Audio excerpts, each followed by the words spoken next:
Hi, Steve Wraith here from NUFC Matters. I thought this was the best way really to just to speak to everybody about recent events on the channel and the aftermath really of that interview.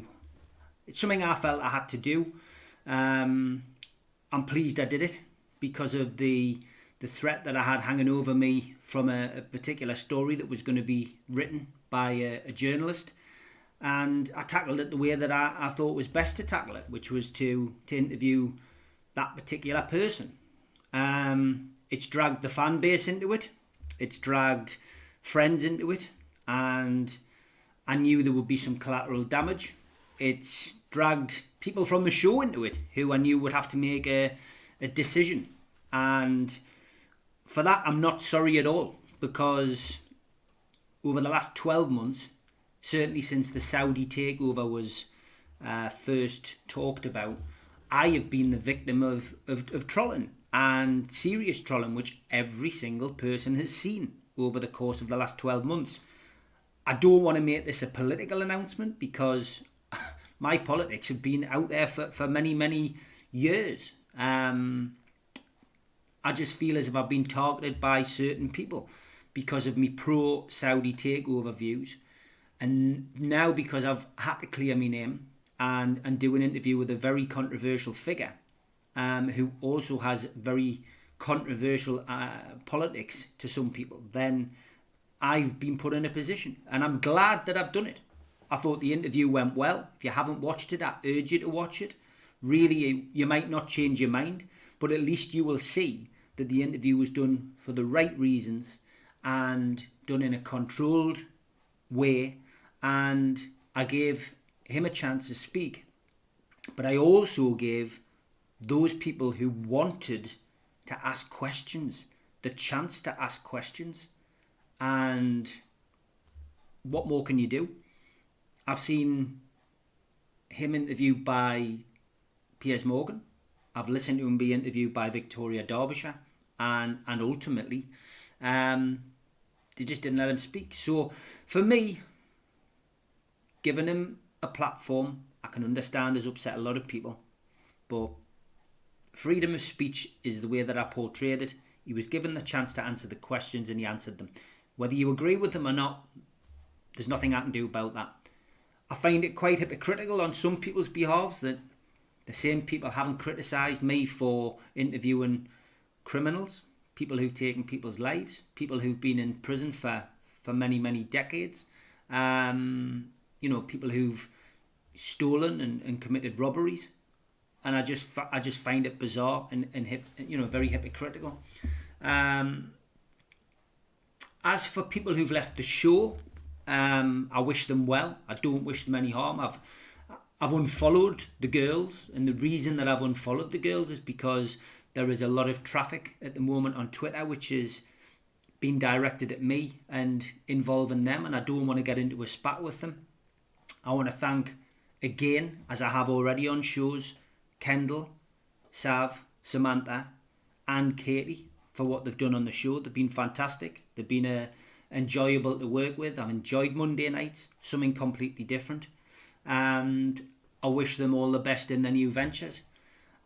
I don't want to get into a spat online with them because ultimately I know what each individual said to me, and two of them made it very clear what their views were. Another one said that they were going to give it the benefit of the doubt until they saw the video, but then in 24 hours changed their mind. I'm not going to tell anybody who said what, but I've got the messages, and people can change their mind. It's fair enough. But as I say, I wish them well.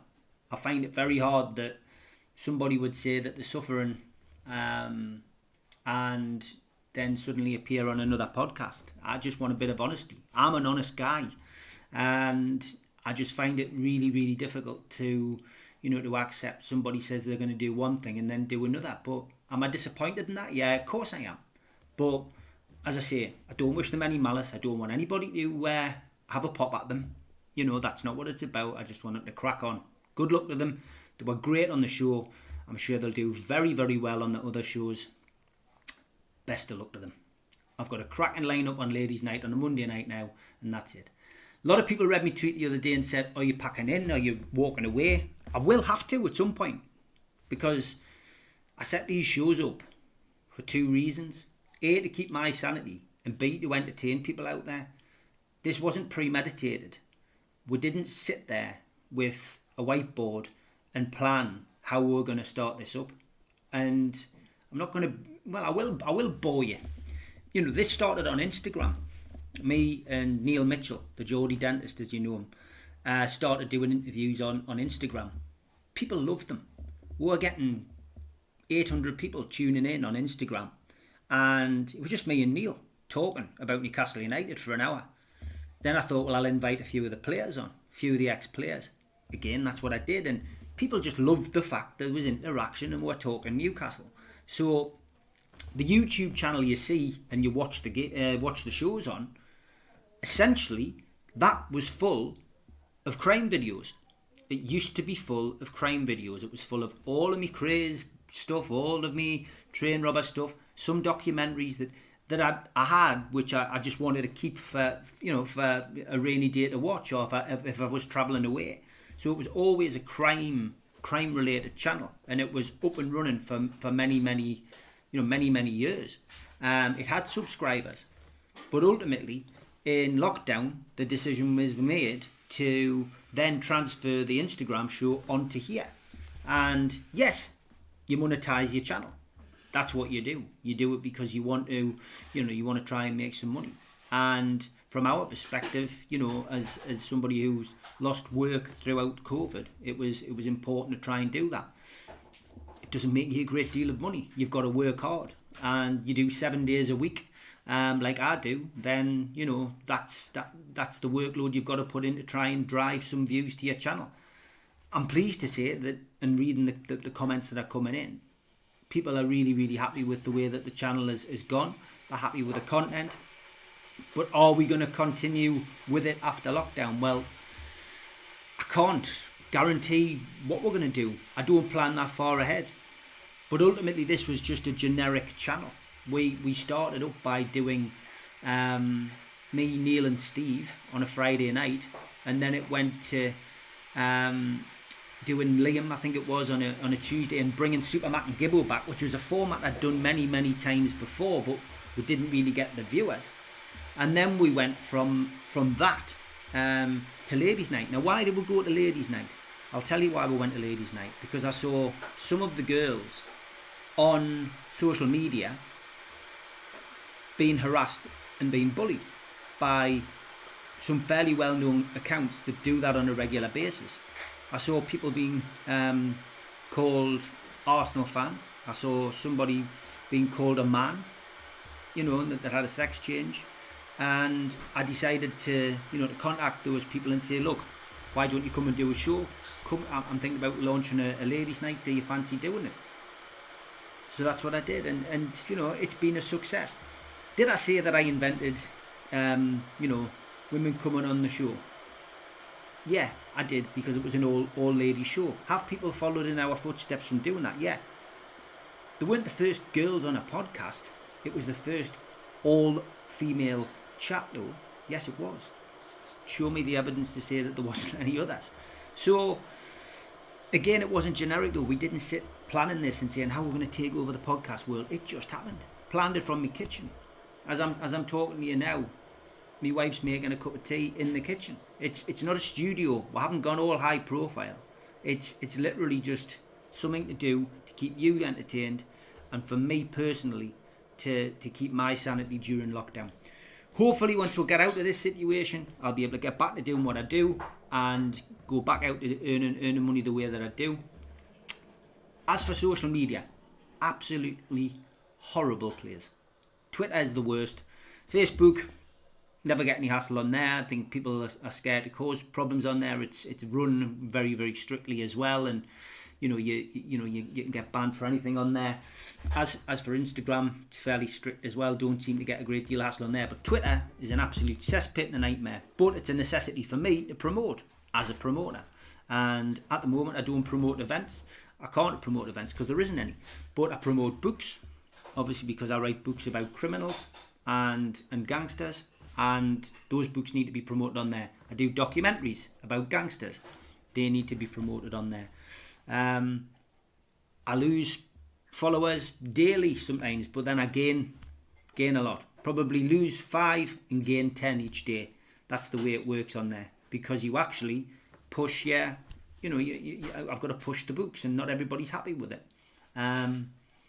Obviously, getting to the interview that I mentioned earlier with Tommy Robinson, I knew it was going to cause problems, and that's what it's done. And as I said at the start of this short broadcast, it's not something that I'll ever apologise for, because I had to do it for my own reasons, and they are quite clearly spelled out in the documentary or the interview at the start and halfway through. People now know why I've had to do it. You can judge us on that and decide what you want to do on that, but for me it was the right thing to do. But yeah, I wanted to put this out there and want to put this on the channel because ultimately the social media thing will always continue. The people there who are stirring the pot, those people who left, as I said to you before, good luck to them. But just don't get sucked into the maelstrom of it, and let's move on. And I think ultimately what will happen over the course of over the next few days is this will, as I'd said to somebody before, it's like today's news becomes tomorrow's fish and chip wrappers. That's what will happen. This will get forgotten. People will move on. Everyone will start talking about football again in the next 48 hours. And by Sunday, the timeline will be full of Steve Bruce and the team. And hopefully we'll be talking about Newcastle getting 3 points against Tottenham.